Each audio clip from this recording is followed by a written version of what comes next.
So here we are on another evening debating another cabinet nominee, addressing the question that Hamilton put before us, which is whether an individual is of fit character to serve in a particular post. This effort, this advice and consent responsibility held by the Senate is one that it was anticipated by our founders would be used rarely, because the very existence of this power, I felt, would ensure that a president would nominate people who are appropriately suited to the post that they would hold. So I do find it troubling the number of times I've come to the floor here in these last few weeks to speak about a nominee and consider whether they are fit, and to find that perhaps the individual is lacking. And tonight we are considering the nomination of Congressman Mick Mulvaney to head the Office of Management and Budget. This is a powerful organization, and it's a very important position. It plays a critical role in the oversight and management of our federal budget, plays a critical role in determining what gets funded and what doesn't get funded. And so with that in mind, it's important that we have a robust debate about this position and about this nominee. To break that down a little bit, the Office of Management Budget puts together the budget for the president. In doing so, they take the vision that our president has articulated, and they build it into a roadmap to accomplish that vision. Because where you spend money affects what actually happens as we pursue programs here in the United States of America. It's the director of the OMB who works to make sure that the various pieces of the federal government are working together like gears that mesh cleanly together and do not conflict. It's the director of the OMB that helps to determine the cost of proposed legislation, which can advance or doom any particular proposal. It's the position of the OMB director to review the impact of proposed regulations, and that can also have a significant impact. But I come to this conversation with a number of concerns. And the first is the position of the nominee on Social Security. For 82 years, Social Security has provided for the American people and has helped our nation prosper. On the third anniversary of the Social Security Act in 1938, Franklin Roosevelt pointed out, and I quote, "Men and women too old and infirm to work either depended on those who had but little to share or spent their remaining years within the walls of the poorhouse." That is not the vision we have today. Thanks to Social Security, our seniors have a basic income to see them through their golden years. They can live out our lives in relative comfort and security rather than, as Franklin Roosevelt put it, within the walls of a poorhouse. In 2016, roughly 61 million Americans received over $900 billion in Social Security benefits. That's a huge injection into our economy, and it's spent almost immediately on fundamental goods. Nearly 9 out of 10 Americans older than 65 receive Social Security benefits. And for a quarter of our Social Security benefits, including those who are both single and those who are married, Social Security accounts for virtually their entire income. That would be many millions, more than 15 million Americans who would definitely be struggling in the most difficult fashion financially if Social Security didn't exist. Retired workers and their dependents account for about 71% of the benefits paid. Funds also go to disabled workers. Disabled workers and their dependents account for about 16% of the benefits. Survivors of deceased workers account for another 13%, or roughly an eighth of the benefits paid. So, simply put, Social Security assists our retired workers, our disabled workers, and the survivors of our deceased workers. It's one of the best ideas America has ever put forward. But Congressman Mulvaney doesn't agree. He sees Social Security as a Ponzi scheme. Now let me explain what a Ponzi scheme is. A Ponzi scheme is something where the incoming amount raised immediately pays for the benefits of somebody who paid in money previously. But we actually have a Social Security trust fund, which is the difference between Mick Mulvaney's description of Social Security and what we actually have. If we made no changes at all, to increase the lifelong of the trust fund, it would continue to be able to pay 100% of the benefits through 2034, and roughly 3/4 of all benefits currently promised ever after. That's if we make no changes. If we make small changes, our Social Security trust fund is solvent for decades and decades into the future. And certainly, I think we should aspire to that vision of a trust fund that has a 75-year horizon of full solvency. The issue that Mulvaney raises, the idea he raises for changing how we adjust Social Security, however, isn't one of increasing the amount of wages that are subject to Social Security tax. It's not one of putting premiums on the income earned through non-wages, which is primarily income raised by wealthier Americans. Instead, it's to say to folks, just retire later. Now, when you're a white-collar worker and you work in an office and it's nicely air-conditioned and you've had full health care benefits throughout your entire life, maybe when you get into your 60s, you say, well, maybe I could keep working a little longer. But the reality for a huge percentage of Americans who work difficult jobs, who work jobs where their bodies wear out, they don't have the choice of simply saying, I'll retire in another 5 years, because they literally have developed so many issues and challenges that it's really impossible to do the same kind of work they did in their 20s and their 30s in their 60s. So that strategy of moving the goalpost on American workers, many who are decades already into the work that they're doing, doesn't fulfill the promise and the vision of the Social Security program. So while Social Security is a great idea, moving the retirement age to age 70 that Mick Mulvaney advocates for, from his view as someone who comes from a job that perhaps isn't arduous as many jobs in America, it is a bad idea. And this vision continues on into Medicare. Like Social Security, Medicare is also a generational promise, a lifeline for countless Americans since President Johnson signed it into law now more than 5 decades ago. Over 55 million Americans rely on Medicare for their health and their financial security.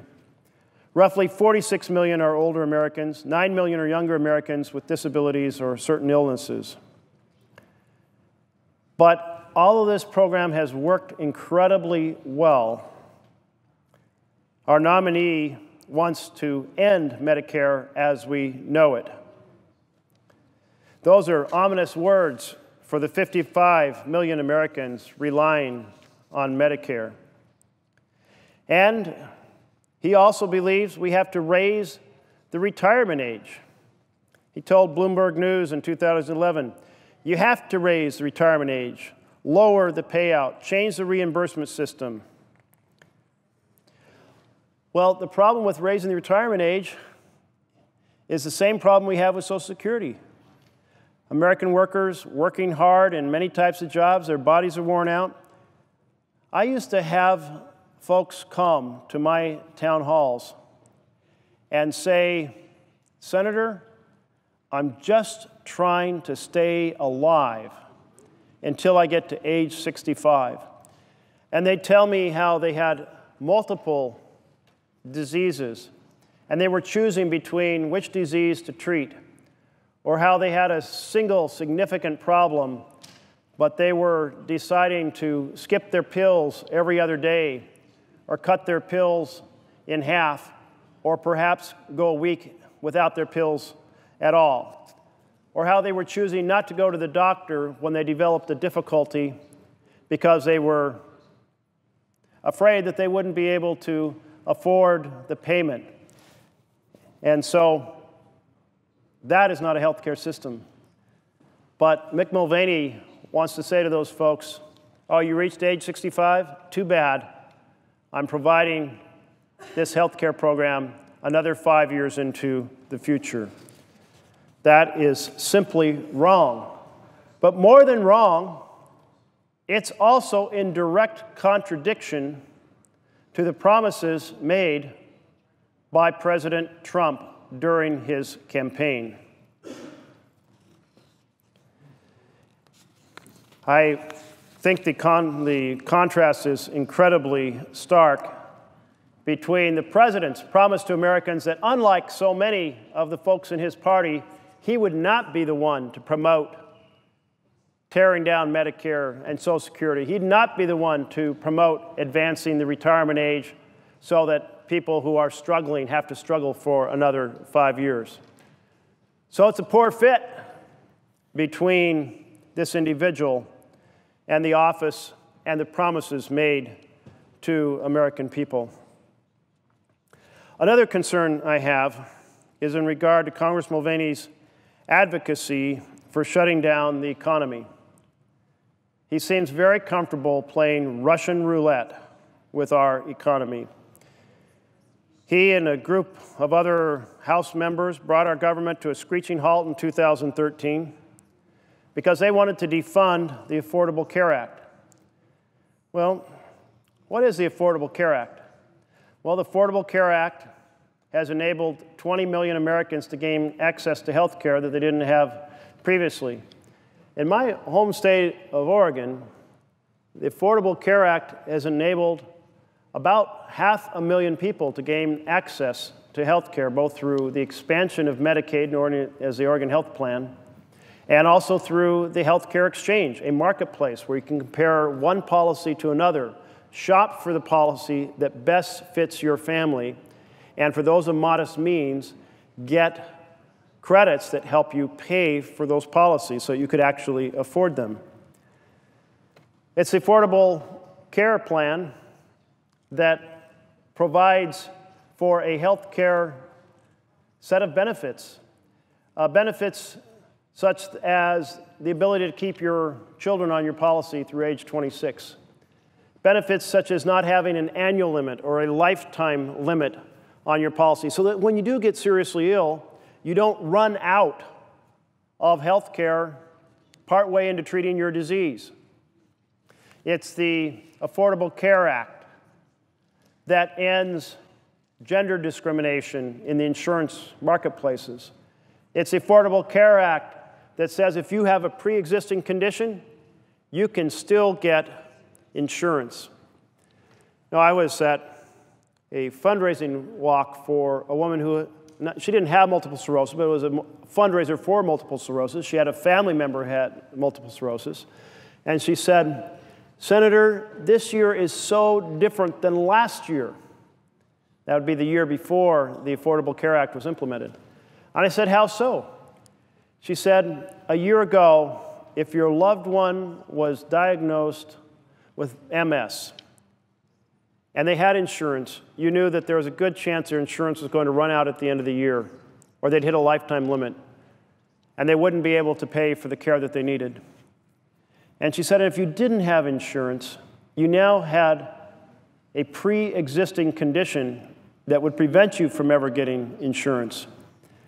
And she went on to say that the difference between last year and this year, because of the Affordable Care Act, is that now members in the MS community, those who had the disease and their family members who were supporting them, all of them out on this fundraising walk, that the community now knew that their loved one would have the peace of mind that they would get the care that they needed. And isn't that what a healthcare system is all about? Peace of mind. But Mick Mulvaney wanted to tear away that peace of mind.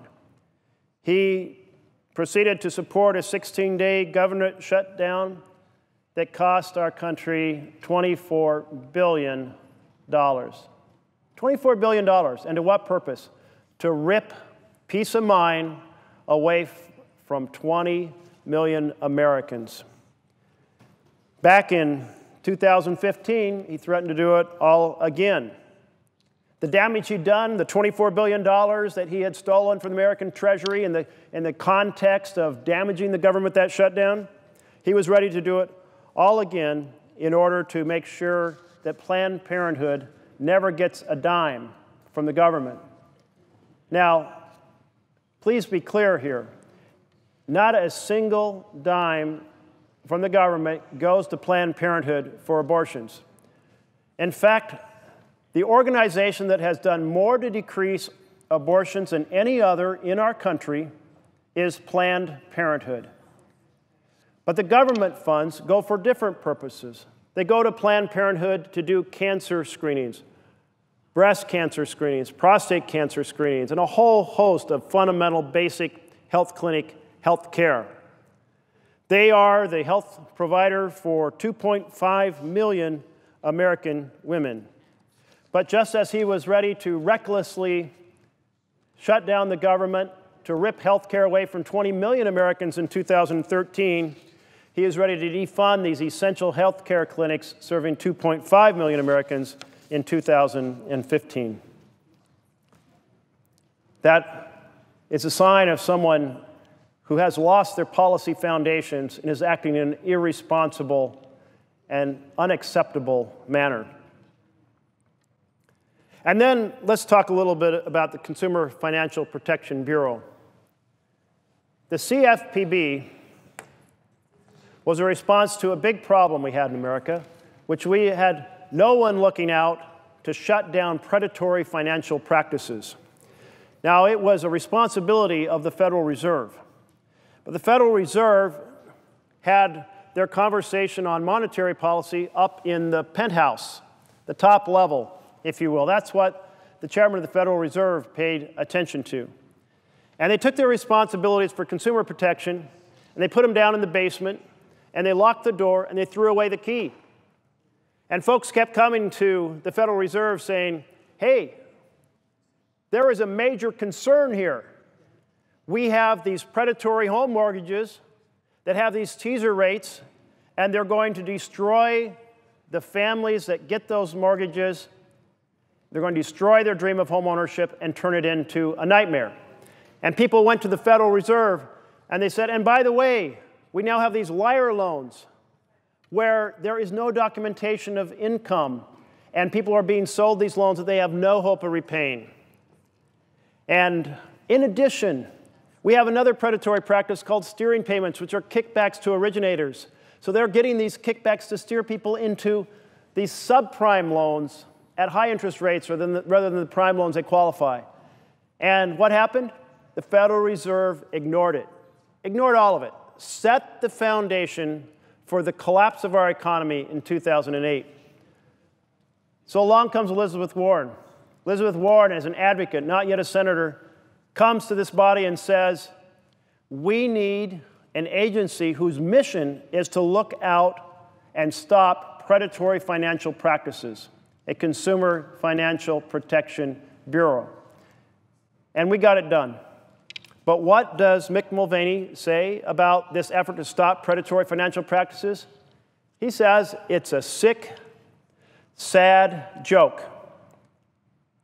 So I asked him about this in committee. I said, really? This is an agency that finally is watching out for working families so they're not prey to predatory, fraudulent practices? And he said, yes, sick, sad joke. And I said, you know, they have returned funds to 27 million Americans. What other agency has fought for Americans in that fashion, returned funds to them from folks who were operating in a predatory fashion to 27 million Americans. I didn't change his view by raising that. I said, you know, this agency, to those 27 million people, have returned $12 billion. $12 billion returned to people who were cheated. Isn't that a good thing? But I didn't persuade him. He said, you know, I don't like the way this agency is set up. I want it to be a commission rather than an individual that heads it. And I want the funds to be appropriated annually by Congress. Well, I can tell you exactly why he wants those provisions. Because that's the way that Congress, at the behest of Wall Street, can step on the air hose that supplies the oxygen to the CFPB. They can stop the CFPB from functioning as a guardian, as a watchdog for consumers in America by simply defunding it. Now, we have a president who ran on the principle of taking on Wall Street. But Mick Mulvaney doesn't want to take on Wall Street. He wants to do their bidding, be able to shut down this agency that is finally fighting for financial fairness for working families. Wait, we have a president who said he's going to fight for working families. Mick Mulvaney should be backing the CFPB. He should be expanding the CFPB. He should be championing the CFPB. But no, he wants to tear it down. Well, that's deeply disturbing. I see my colleague is here from Hawaii, Senator from Hawaii, who is, I think, prepared to make remarks. And so I'm going to wrap my remarks up. There are more concerns that I have about the policy perspectives and how out of sync this nominee is with the promises the president made. The promises he made to fight for working Americans. The promises he made to take on Wall Street. The promises he made to protect Social Security. The promises he made to strengthen Medicare, not to tear it down. So for all these reasons, I find that Mick Mulvaney is not the right person to fill this post, and I encourage my colleagues to vote against confirming him in this capacity. Thank you, Mr. President.